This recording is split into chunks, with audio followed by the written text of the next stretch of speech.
Hello everyone, my name is Keely. Welcome to my channel. Welcome back if you've been here before, and welcome to my extremely late November wrap up. I haven't been making videos for like 2 months now, so I'm trying to catch up on everything at the end of the year now that I'm on Christmas break, and I just love doing wrap ups and watching them, and it's a great way to keep track of everything I am reading monthly. So November, I was kind of slumping. I was reading books really slowly, but I still managed to read 12 books, resulting in 4,394 pages. And rating wise, this was my highest rated reading month probably ever.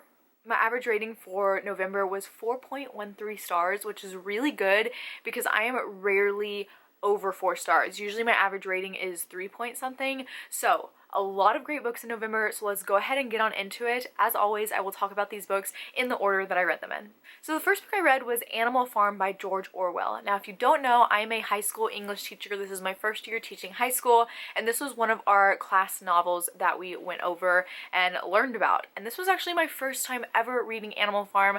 I never read it in high school, but it is actually a really fascinating one to be able to teach. So this is actually an allegory for the Russian Revolution.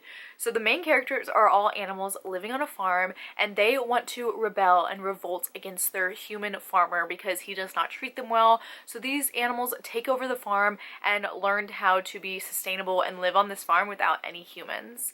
So this was really interesting. Like I said, I'd never read it before, and seeing the connections to the Russian Revolution and showing the kids who each animal represents was really fun. So I enjoyed this story and ended up giving it 4 stars. The next book I read was in my recent vampire reading blog, and that is My Roommate is a Vampire by Jenna Levine. And this one follows a woman named Cassie. Now, Cassie is really struggling with money and she is being evicted, so she is looking for a new place to stay when she stumbles upon this ad for this apartment that seems way too good to be true. It's really cheap, but really, really beautiful and a really nice place. So she goes and looks at it and decides that it seems safe, and she will be living with a roommate named Frederick. Now, there are some weird things about Frederick. He is extremely attractive, but he talks like he's from a different time. He stays out all night and sleeps all day, and come to find out, he may or may not be a vampire. Now, I'm not going to go too in-depth with my thoughts here because it is in another vlog, but let me just say I was extremely disappointed in this book.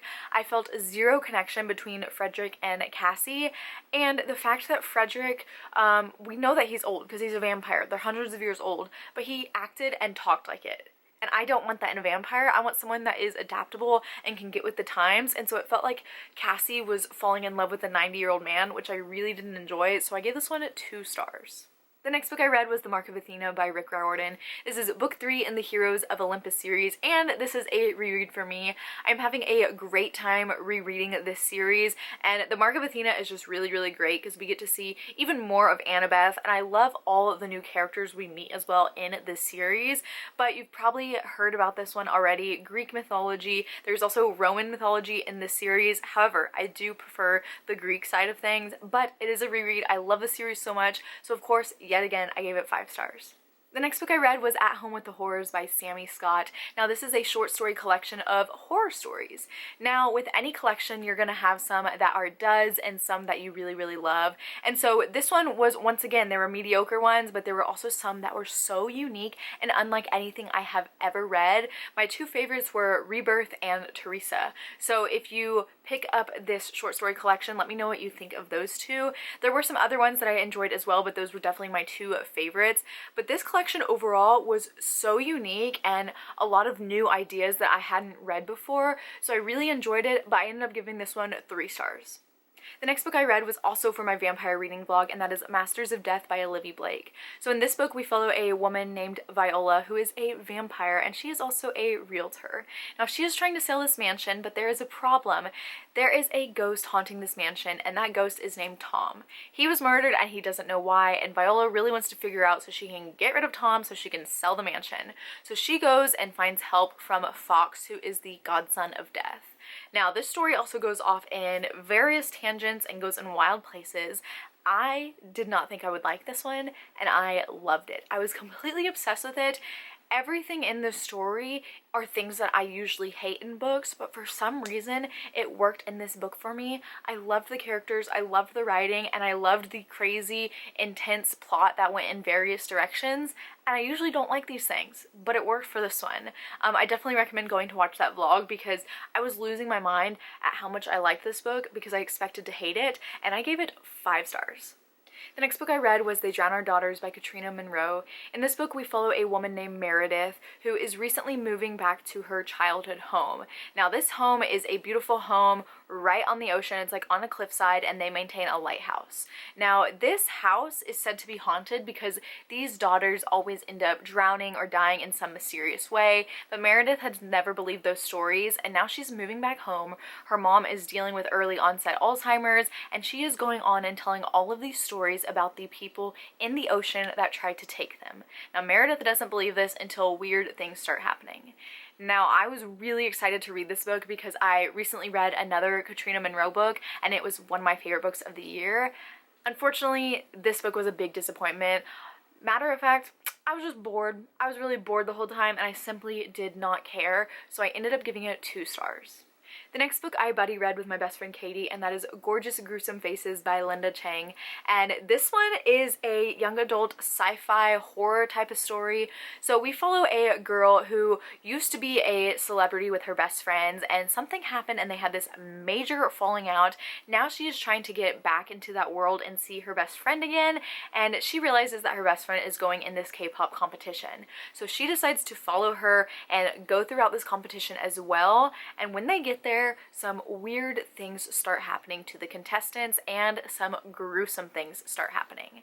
This book was fascinating. I loved it, and it felt like a horror K-drama, which is my favorite genre of K-dramas. It was so fast-paced and fascinating and creepy, but also gruesome. There were some things that happened in here that were kind of gory, and I loved that.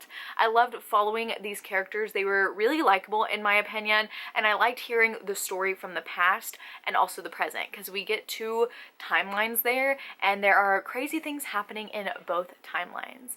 Now, this was like, I could picture it perfectly in my mind at this competition because I have watched several K-pop competitions before, so I knew exactly kind of how they work and how cutthroat they can be, and this one was literally cutthroat. I really enjoyed it, and I gave it 4 stars.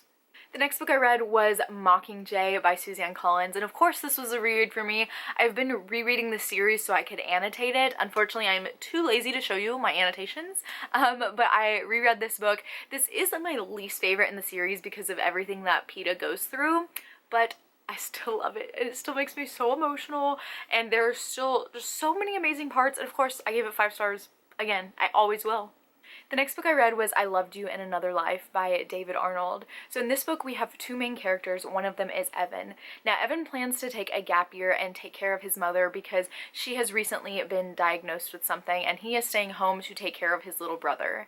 Now on the other side of things we follow Shosh. Now Shosh has big dreams to be an actress and a musician in LA, and she's going to go meet her sister in college there so they can live together and experience all these things when one day her sister is killed by a drunk driver. Now, the things that these 2 main characters have in common is that they can hear a song that nobody else can. Now, that's all I really want to go into the description because there is so much more to this story, and I feel emotional just talking about this. This book goes through so much time and characters and love and heartbreak, and it is genuinely something I have never felt before. Let me just read my Goodreads review for you so you can kind of see the impact this had on me. I said, David Arnold sees humanity in a way no one else does, and it's beautiful. The writing is exquisite, and the way all the stories seamlessly tie together is astonishing. I loved every moment of this. I loved watching the characters slowly heal over time. This was a story about loss, grief, and love, and those are my favorite stories. It's hard describing a book that has impacted you so much, but simply put, this is the story of my soul. I love this book. If you can't tell by that and how I'm trying to talk about this, sometimes it's so hard to talk about things that you just truly, truly love. And I love stories about loss and grief and healing, and that's what this was. And also about love and just so many human emotions that we go through throughout our time. And I highly, highly recommend this book. One of my favorite books of all time, and it has truly touched me so deeply. If you can't tell, I gave it 5 stars. The next book I read was Not Here to Stay Friends by Caitlin Hill. Earlier this year, I read Caitlin Hill's debut and really loved it, so I was really looking forward to picking up this book. So this one is really interesting. We follow a girl named Sloane, and she is going to visit her childhood best friend in Hollywood. Now, Liam is starting a job on this new reality TV show, but Sloane doesn't know that when she goes to fly there, and this reality TV show is based off of one of their favorite teen dramas they have ever watched. And we follow this character who he's the main guy in the show, and he is going to be on like a Bachelor style reality show when Sloane flies to Hollywood and she finds out Liam is working on it and they need somebody else to be on the reality show because somebody left last minute. Sloane gets wrapped up in this dating show. This was so much fun. I really love anything with a reality show, especially like this dating thing, because it is just so much drama and I love it. But one thing I really loved from the story was the friendships that were formed between all the contestants. I also loved the love story within this, and once again, Caitlin Hill did not miss, and I gave this book 5 stars. The next book I read was Just the Nicest Couple by Mary Kubica, and this is my first Mary Kubica, and I have been interested in reading her books for a while. So the little tagline on this book is really all you need to know, and it says 2 couples, 2 close friends, 1 missing husband. That's literally all you need to know, because this is one of those popcorn thrillers that you shouldn't know too much about before you read it. I will say this was so addicting and so fast-paced, and I really had a great time reading it.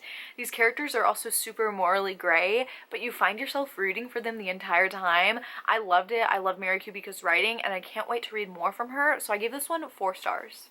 And the last book I read in November was The House of Hades by Rick Riordan, book 4 in the Heroes of Olympus. So obviously this was another reread for me. This is one of my favorite, if not my favorite, Rick Riordan book of all time. I love the setting and everything that happens, and just once again the characters. So of course 5 stars yet again. How many times do I have to say that? So those are all the books that I read in the month of November. Even though November was a while ago, please let me know what your favorite book you read in the month of November was. I would love to know. If you have made it this far in the video, go ahead and leave the falling leaves emoji. But that is it for this video. Thank you so much for watching. As always, all my social media links will be down below, and I will see you next time. Bye!